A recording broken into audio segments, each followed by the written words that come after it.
Merry Christmas to everybody out there that will be celebrating a Victory Monday tomorrow. Welcome in to Cleveland Browns post-game victory edition. I'm Jacob, joined by Mr. Eddie over on the side there, and it looks like enjoying some Christmas beverages. Ooh. It was a Christmas gift. It's not necessarily a Christmas beer, but it's a sour me gummy bear. It's fantastic. It is pineapple and lime gummy candy flavors. It is fantastic. I'm very intrigued by that. I might have to try that at some point. We are here to talk about your Browns' decisive 36-22 victory. They'll be fooled by that score. The game was not close. Two of those scores came against the backup defense, which resulted in Jim Schwartz putting his starters back in the game, as well as a kick return touchdown. The Browns dominated this game from start to finish. They got their defense, man. They finally showed up on the road. The defense went down, showed up on the road. They get to 3-4 away from Cleveland Browns Stadium. They now can clinch a playoff spot Thursday night at home against the Jets. Check out our friends over at Homage Apparel. Get yourself set up for that clinching scenario that's coming up in 4 days. There's a link to our friends down in the description below. Eddie, how are you doing, man? Before I get to that, if you are seeing this tonight when this releases here in the next hour or so, when it's up, you can go until midnight, and there's up to 40% off on various different items. Go check that out. I haven't seen what Browns items. I don't know what items are for sale. I just saw the email. I looked through it real quick, and it was family time. Other than that, I'm fantastic. Got to spend the day with my family. We did Christmas today, and then we'll see each other tomorrow at my aunt's house. A lot of good gifts, good food, good company. My favorite gift every year is the 6-pack of beer my dad gets me. Gets me 6 random beers. Okay. So I can try them. If I like them, great. He can tell me where they're at. If not, then okay. Yeah. Whatever. But great. And then we got to watch the Browns game together and win. And like you said, the defense, I said to him before the game, I was like, the only thing that worries me about this game is the defense doesn't play well on the road. I don't know why. And today they played lights out for the most part. The backups giving up those touchdowns, I don't really count that against the defense. Yes, it counts against them in the stats and whatnot. But they played really good football. They were in Case Keenum's face all day. Zadarius Smith had a monster game. And that's just the defensive side. And offense just keeps clicking like nothing ever happened to them. I can't. That's the best Christmas gift any of us could have asked for. And now, 3 days from now, there's a clinching scenario. Yeah. Clinching scenario for the playoffs when there's 26% of the rosters on IR, or of the payrolls on IR, including all the offensive guys and some of the defensive guys now, and yet 10-5, and it's just like, all right, let's go. Joe Flacco is. Whew. I have some major concerns and worries about the kicker, but the way the Browns offense is rolling, they don't need to kick as many field goals as they did early in the year. Like they're, so you don't need 3 hop out there bailing you out for a bad drive right now because they're able to just move the ball at will. Interesting stat that I saw, Joe Flacco has never in his career. This is important because this isn't like, oh, he hasn't done it in 5 years. This stat that I heard earlier is just truly fascinating. Joe Flacco has never thrown for 300 yards in 3 consecutive games in his career until today. At 38 years old, he finally has his first 3-game 300-yard passing streak. And he could have got to 4 if the Texans had put up a fight and they needed to score a little bit more. I think he could have got Amari to 300. But, like, dude, let's start, man. Let's start with the Joe Flacco, Amari Cooper connection because, oh, my God, I'm just brimming ear to ear. I'm having so much fun. Absolutely. I'm going to go rewatch it after this, Eddie. Like, I'm going to go downstairs after this episode. We get done recording. I'm going to go watch it. But I'll serve it up to you, and I'll tell you my thoughts after that. But, man, like, you told me a story, and I'll let you say it. But when he fired that shot to Amari, first play of the game, I thought, oh, this is what we're doing. Okay. Yep.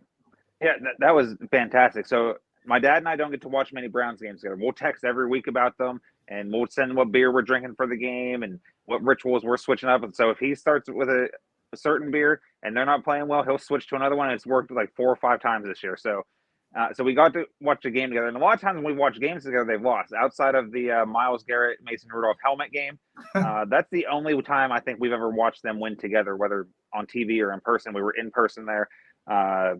Christmas 2 years ago was obviously the Baker Mayfield who stole Christmas game.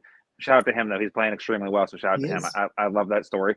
But I looked at him on the first play. Here comes Flacco, and he's gearing up to fire this thing, launches this bomb, and I was like, oh my fucking God. Boom, there's Cooper. I had no idea who was down there at the time, and I don't think anyone did. And then all of a sudden, there's number 2. Boop, catch. Sets them up for a touchdown drive on the opening drive. It was fantastic. And then they continue throughout the game. They hook up 10 more times to the tune of 265 yards, a new franchise record for the Browns. And with that first catch that he had today for, what was it, 53 or? Yeah, it's 50. Yeah, something. Because they had a great return. They got to like the 40, their own 40 or something, and bombs this thing down to him. With that catch, he went over 1,000 yards for the second consecutive season, the first Browns wide receiver ever. And a lot of people before the season like, oh, he's not wide receiver 1. He doesn't have the speed for that. Well, as he said after the game, he's unguardable. And we saw that today. We've been seeing it. Flacco loves him, and Flacco loves Njoku the most. And the connection with the veteran presence of Flacco and Cooper together, it's like I said, it's unguardable, and it's so exciting to watch because Cooper just feels like, I feel a lot of people sleep on him, and I feel he's like rejuvenated because of that in a sense. Like he looks like 5 years younger a little bit. He's moving with quickness and cutting and getting open and beating guys to the house. Like, whew. I'm telling you, man, Flacco looks like he's in his prime. I mean, there was a point where the announcer, oh my goodness, I can never remember Kevin. It's Charles Davis. I can never remember the guy that calls with him. He was on the call today. Yeah, who was it? Ian Eagle. Ian Eagle, that's who it is. Okay, yeah. I always forget Ian Eagle's name, and I love Ian Eagle. I think he's really good at his job, so I apologize to you that I forgot your name again today.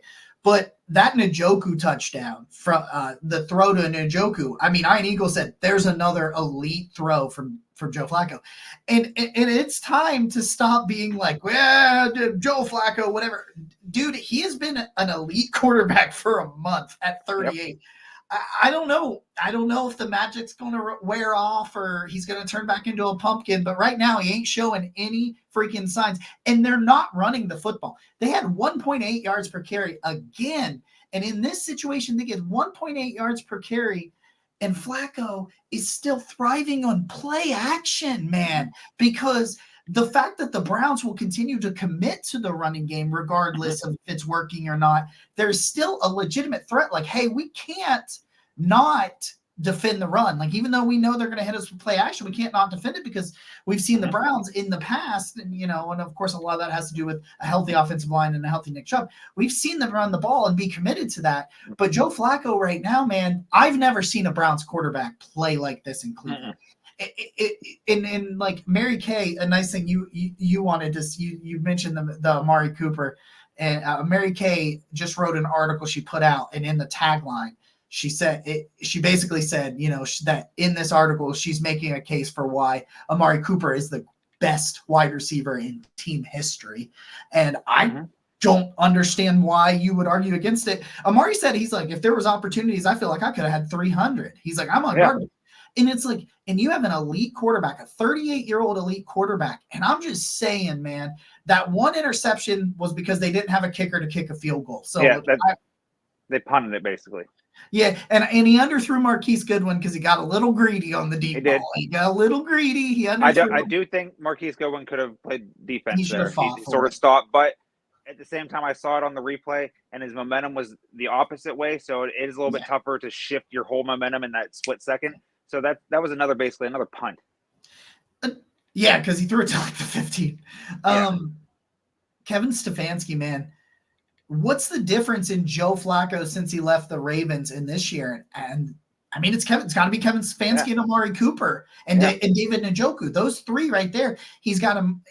Kevin Stefanski just does not matter who his quarterback is. He will continue to put his quarterback in positions to win. And in this case, he now has a quarterback with the physical talent and the arm talent and the veteran moxie to take advantage of the positions he is putting them in. And that Amari Cooper, like you and I have had talks about this, and I know you guys have done it on the Faithful Dogs and all of the other podcasts that we do here on the network. Amari Cooper is going to be where he's supposed to be when he's supposed to be there. And Joe Flacco is thriving with that. Or if that's not there, Well, there's an Njoku up the seam or on the underneath route after releasing. And my God, man, like at this point, I know it's been a month, but Joe Flacco is the best quarterback since 1999 at this point, bar none. You can make a somewhat of a case for that. I could sort of talent-wise. I should say talent-wise. I still would put 2020 Baker above him just because that was incredible and it was a fun run. But you're not necessarily wrong in what you're saying, because maybe we should reword it to the best. I should reword it because best month of a. I know it's a small sample size. That's all we have. He's only played 4 games, so that I'll give you the best month of any Browns quarterback in history. Even when Baker in 2020, he had good months, but this is incredible. 3 straight games, 300. Like you said earlier, could have got 400 maybe if they kept the starters in. Then they came back in, got more yards and got Amari the single game record for the franchise. So the connection is there, and like I said, the veteran. But Kevin Stefanski, like you said, doesn't not matter who his quarterbacks are. You can go through. He's had Baker Mayfield, and who was after Baker? Case Keenum, actually. Case Keenum was there, and then who was after Case? I'm trying to think of them in chronological order. Jacoby Brissett. Well, you had Nick Mullins in there somewhere. Okay, one of those. And Mullen, Brissett, and then Watson. And, Walker and what's his face? DTR, and now Joe Flacco. Yeah. And those three, last three mentioned, gone this year. Boom. Out. Boom. Or not necessarily out, but they've all been hurt, and then Walker's gone. Here comes Joe Flacco off his couch. And we keep saying his age, and I do get sick of it in the commentary. They're acting like it's a surprise, like any 38-year-old would do this, and we've seen 38-year-olds continue to do it. And it's not like he's doing like the most. He is using that play action, but he knows where to go. When you talked about earlier, Mark Cooper will be there wherever he needs to be, whenever he needs to be there. That throw last week in Chicago, Joe Flacco was looking in the middle of the field to get the defenders to look with him. He knew where Amari Cooper was going, and then flung that ball right where he was going to be, touchdown. And he did that a few times today with Amari, where he put it right where Amari knew it was going to be. First play of the game. Amari Cooper was in stride, and then just turned around. Boom, thank you. And it's just incredible. And Kevin Stefanski, I don't give a shit what anyone says. That man is the coach of the year. I don't care about Dan Campbell. I don't care about D'Amico Ryans, especially not now. I don't care about any of them because 26% of the salary cap is on IR right now. 26%, and a large number of that is Deshaun Watson, but there's still 15 or 16 players on IR that were starters. There's so many backups playing. They don't care. None of this team cares, and that's because of Stefanski. They all buy into him, and you see it after these post-game victory speeches, and we've got 10 of them this year, and that's fantastic. That's a lot, and that's just insane to think about. If you would have said before the season, oh, hey, all these different starters and these backups, they're going to be gone for the season after however many weeks. And Joe Flacco is your quarterback. Yeah, okay, cool, like, does us no good. We don't have a high draft pick. Well, that doesn't matter now because they're 1 win away from the playoffs. And that veteran presence of Stefanski is a veteran himself with the quarterbacks because he's been with the quarterbacks for a long time. He's just now getting his feet fully wet in his head coach, 4 years in, an incredible record. He just makes it work because he's seen every style of quarterback play, and he can adjust his playbook to that. Joe Flacco barely knew the playbook when he first started. Didn't look terrible. And then the past 3 weeks, he's still learning the playbook. And boom, 300, 2 touchdowns, 3 touchdowns. It just keeps going and going. And I'm going to enjoy it while it lasts. I don't care if it lasts for a while. And you said earlier, the running game, they haven't been able to run the football. And a lot of people are pissed that they aren't running more. That's a great test for the past few weeks against the Jets on Thursday. You're not going to be able to run on them. So Flacco's going to have to get in sync with his guys because they have a good secondary. They have a good defense. This could be a lower scoring game on. But I say that, and then it was a shootout with them in Washington today. Yeah, Jacoby carved him up. Yeah, so maybe Flacco does that too. But it's incredible to see, and we don't even need a running game really. Kareem Hunt can get these few yards here and there. Jerome Ford, I don't know what he does dancing in the backfield and just doesn't go right to the hole. It doesn't matter. It makes there's not one thing I can complain about outside of like Hopkins and Bajorquez getting injured today. Outside of that, there's nothing I can complain about with this football team. They have exceeded all expectations. Actually, they've met expectations of what we thought we were going to get with a healthy roster. Yeah. And now with a depleted roster and all these backups and a 38-year-old veteran, boom, 10-5, a win away from the playoffs. Incredible. And I'm still looking at Amari Cooper's 265 and just not believing that's a real stat. Like I've got the stats on the side over there, and I'm like, oh my God, is that what is that? Joe Flacco's numbers? And it's like, no, it's Joe Flacco's numbers just to Amari Cooper. And you're Right. like, okay, cool. Friend of the show, Jackson McCurry, over with the dog. Why am I blanking? Is it the Dogland? I was right. Okay, with the Doglands podcast. He also does mock draft content for Dogs by Nature. He was nice enough to throw this out there. Kevin Stefanski has tied Bill Belichick for career wins as a Cleveland Browns head coach, 36 in the regular season, 1 in the postseason. I don't agree that he should have the postseason win. I know that he gets the credit for it. Other than that, we won that game, so it doesn't matter. I don't care who the coach. We could have been the coaches for that game. Yeah, it was. But either way, it felt like destiny in that game, to be honest. Yeah. So also, like, people continue to pile on Adam Rank. Oh man, he was dead wrong. Ooh, dead wrong. It's funny because the games they've lost, I think he's predicted them to win. The games they've won, he's been almost wrong on almost every single one. It's right. Quite comical. It's fantastic. But yeah, what was that record though? 36 and what? What is his record now? I think it's 36 and 7 maybe. I think it's 26. 27. 36 and 35. If you don't talk about postseason, he's 1-1 in the postseason. He's 35 and 29 in the regular season. Overall, he's 36 and 30. Okay, 36 and 30. But is that 30? Didn't he get 36 today? Isn't that what?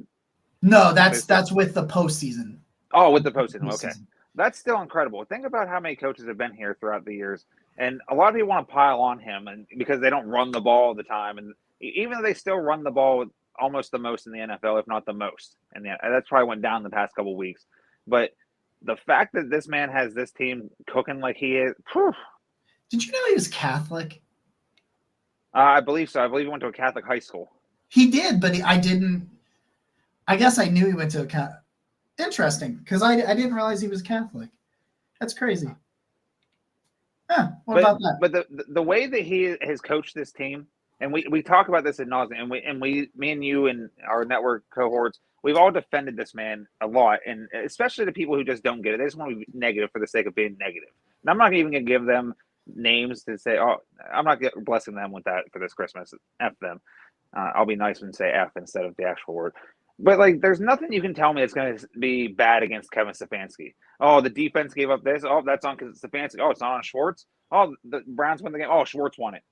Flacco's like, someone said the other day, Flacco is changing the plays at the line of scrimmage to what he like. I was just like, that makes the most sense in the world. That's what he's going to do. He's Peyton Manning out there now. Let's let him run the show. Now, he could audible, and I'm obviously out of stuff, but him and Stefanski are on the same page.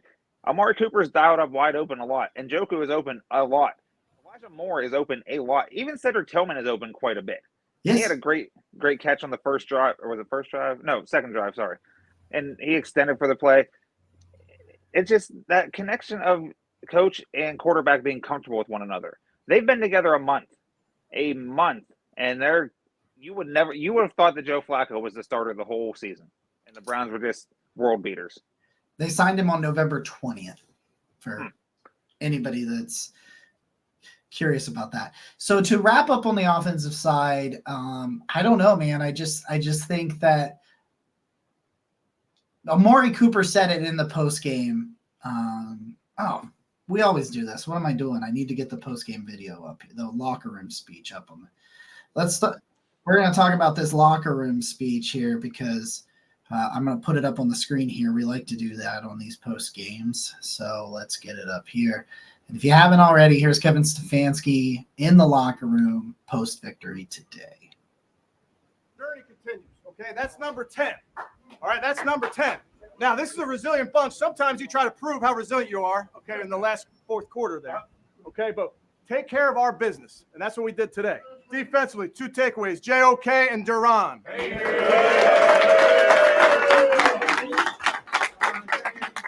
3 sacks, 2 by the captain, number 99. All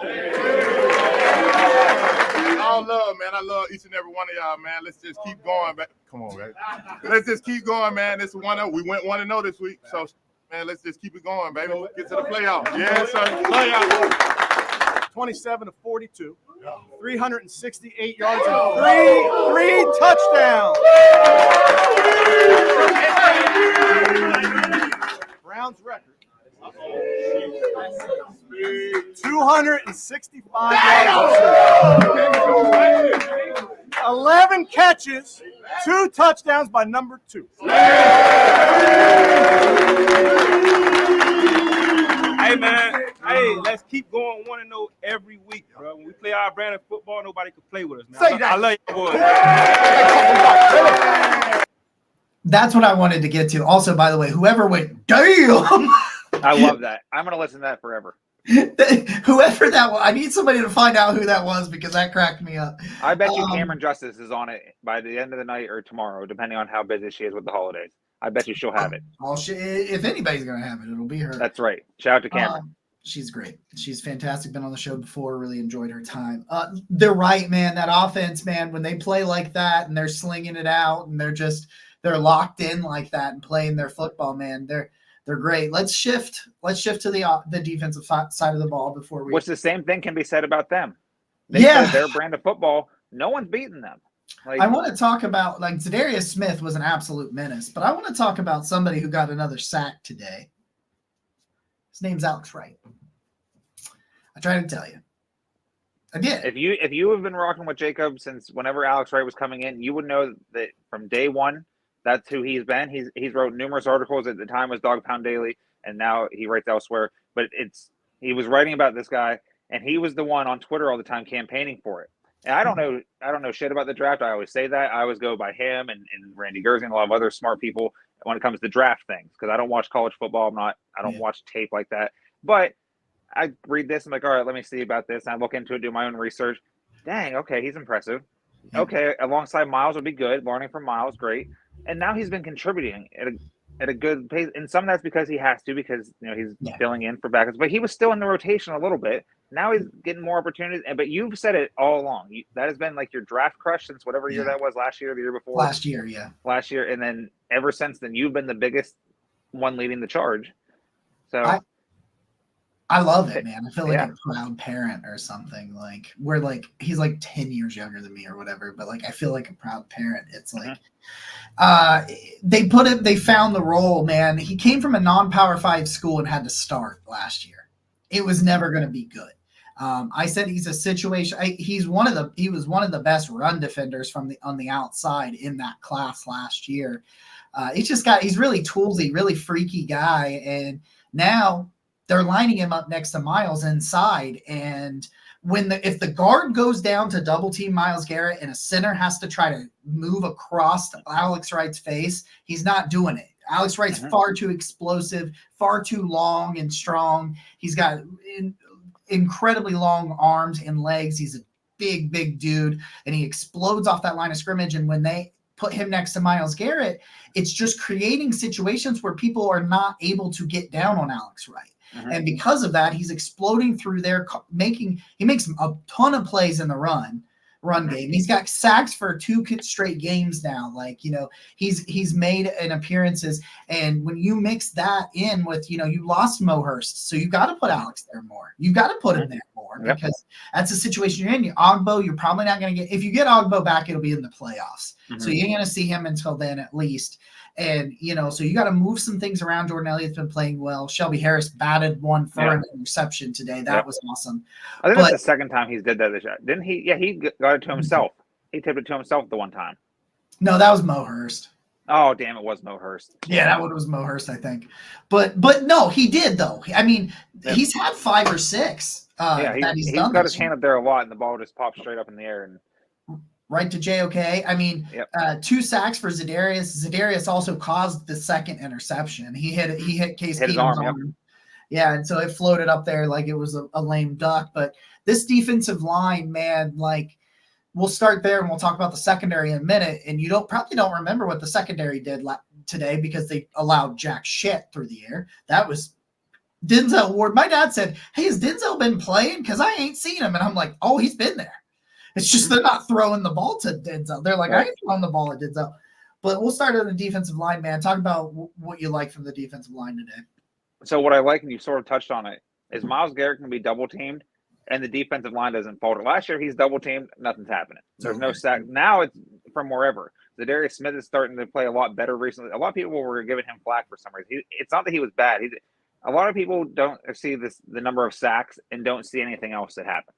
They just go by box score. I call them box score watchers, and that's fine. If you're a box score watcher, you watch games a little bit here and there. You're watching the Sunday Ticket, and you just see the box scores. Oh, he didn't have a sack, but you don't know how he impacts that game.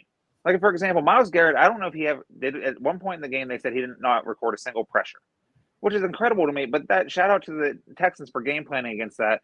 But then everyone else was pressuring him. Zadarius Smith was a monster. This might have been his best game in a Browns uniform. Shelby Harris was all over the place. The line is so much better this year than it was last year, which allows the linebackers like a JOK to get those interceptions or get there and lead the league in tackles for loss and tackles for no gain. And it's the fact that they're just relentless, no matter who it is. Dalvin Tomlinson has been great for this team. And then Alex Wright, you put an Alex Wright in there, and then for a while it was Ogbo, and then it's next man up, and it doesn't matter who's there. Just Myles Garrett's presence alone makes defenses or offense, put two guys on him and maybe even send a chip if it doesn't work. Then here comes the pressures and here comes the sacks. This is what we've been dreaming of. And then we finally get Jim Schwartz. And I wrote about last week for Dogpile Daily why Andrew Berry should be general manager or executive of the year, because him and Stefanski hired Jim Schwartz, overhauled the defense entirely to fit Jim Schwartz and his scheme to replace Joe Woods. And then, he traded for the kicker and then signed Flacco after all this stuff. But the defensive overhaul, even with some guys out, I hate that Mo Hurst got lost for the season because I was iffy on him. I didn't know much about him. Our guy, Randy Gursey, told me he'll be solid for us if he can be on the field. If he's on the field, obviously, can't do anything. And he was playing so good and so well, and just everyone loves playing with each other there. And he was just feeding off this, and then he gets hurt. And it's just like, God, okay, that sucks. But now there's guys stepping up for him. I thought they played pretty good. I don't remember them running that well. I think they had a run, but it got called back. There was a decent one, or maybe it was a screen. I don't even remember. I don't remember They had 72 the Texans offense much. The Texans offense in total, I don't remember much of it. I just remember the Browns were forcing punts, and they were getting picks at different times, and just incredible all around. So the defensive line, that was fantastic.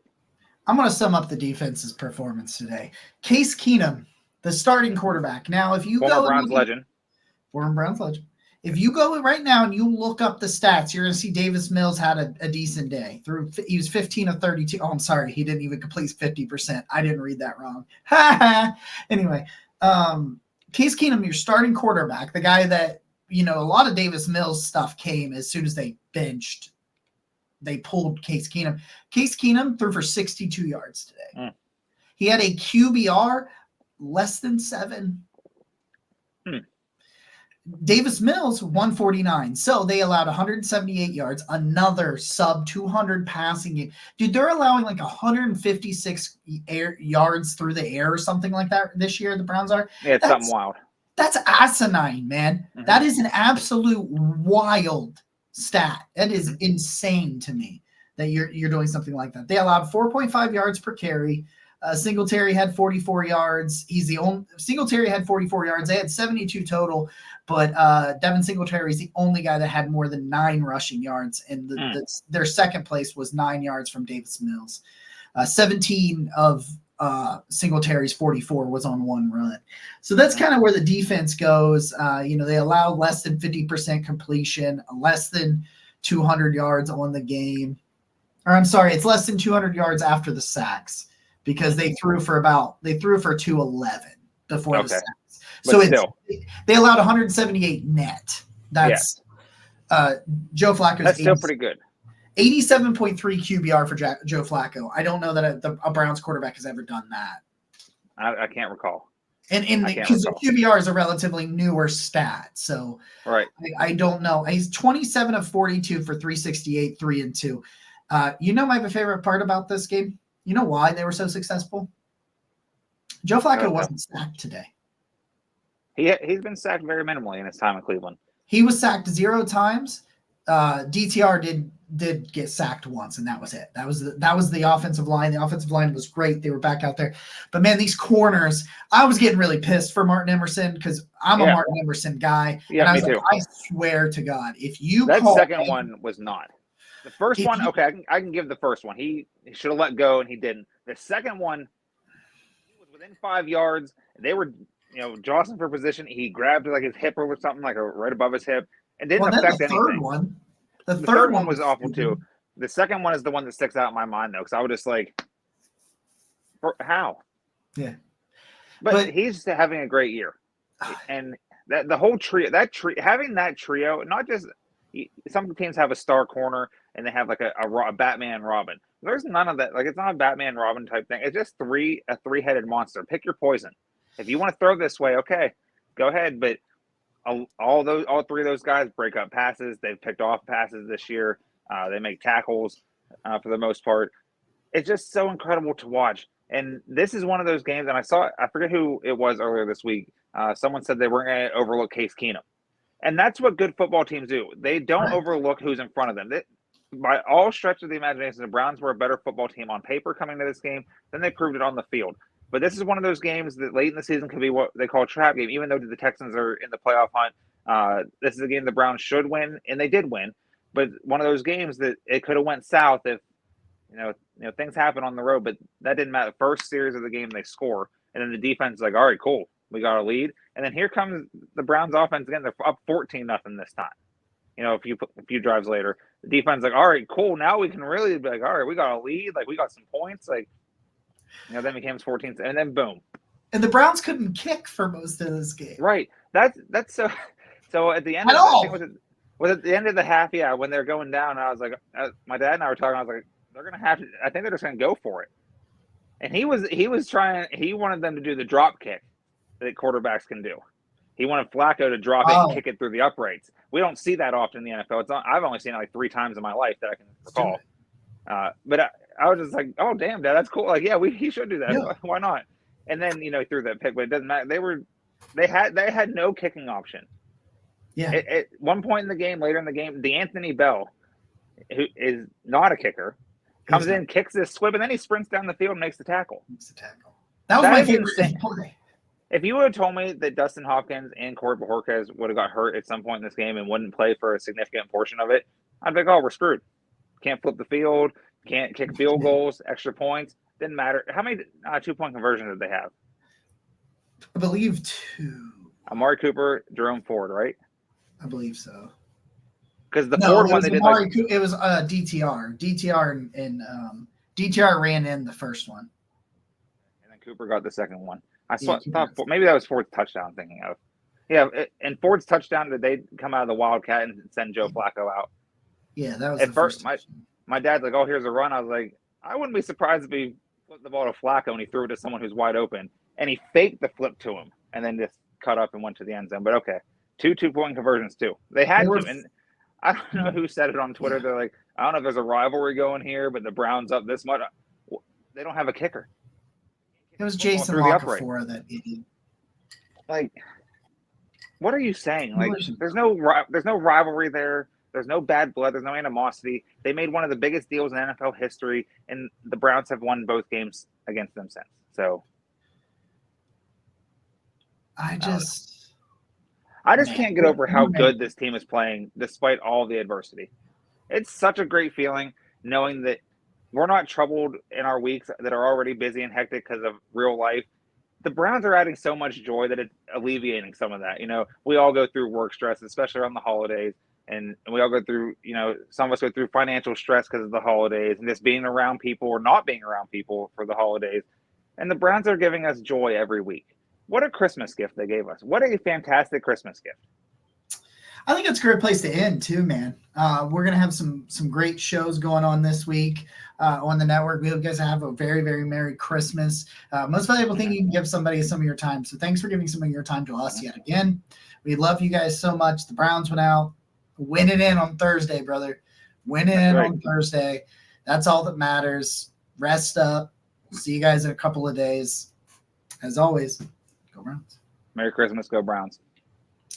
It would help if I was ready for that. Hey,